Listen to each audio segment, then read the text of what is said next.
I'm going to let you in on a little secret. We don't need to have traffic jams. There's a simple, logical, and obvious solution to the problem of congestion. All you have to do is privatize the roads. Then, during times of peak demand, road owners would raise prices until people stopped driving enough that traffic through roads could flow smoothly.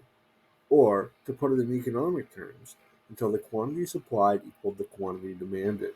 This would free up literally billions of man hours every year that could be used for more productive purposes than sitting in traffic. The problem is rush hour.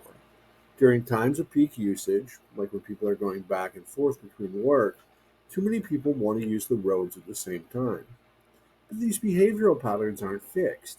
Raise the price to travel high enough, and people will switch to take different shifts, take transit, or work from home instead.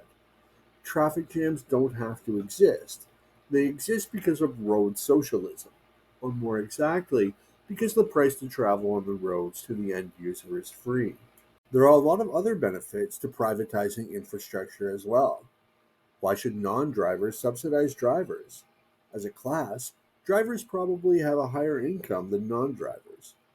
And if driving cars is bad for the environment or exacerbates climate change, then it makes no sense to subsidize this behavior. And free roads are a subsidy. Furthermore, exactly how many resources should be piled into infrastructure? We live in a world of finite means. More roads means fewer factories or houses or cars or some other good.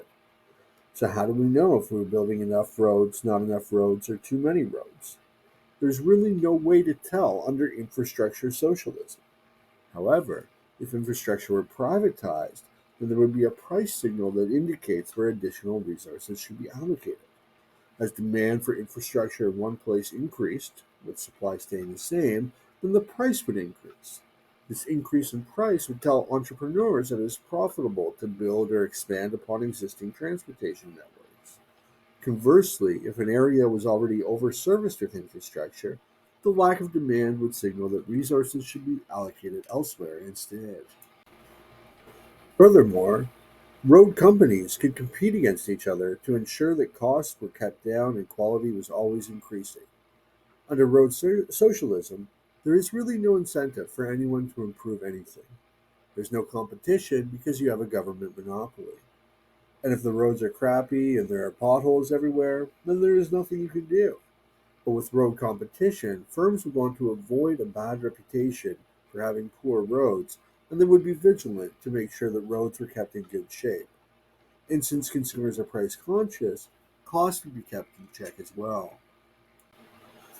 Another problem with the current system of state ran roads is their abysmal safety record.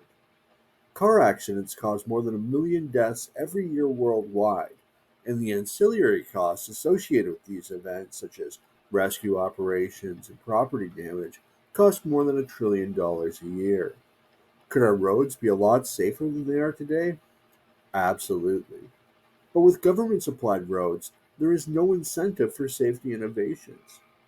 With privately owned roads, firms could compete on their safety record and implement policies and procedures that reduce accidents. This might involve certain actions, such as banning high risk drivers, which can't really be done on public roads. The bottom line is this: privatize the roads, privatize everything.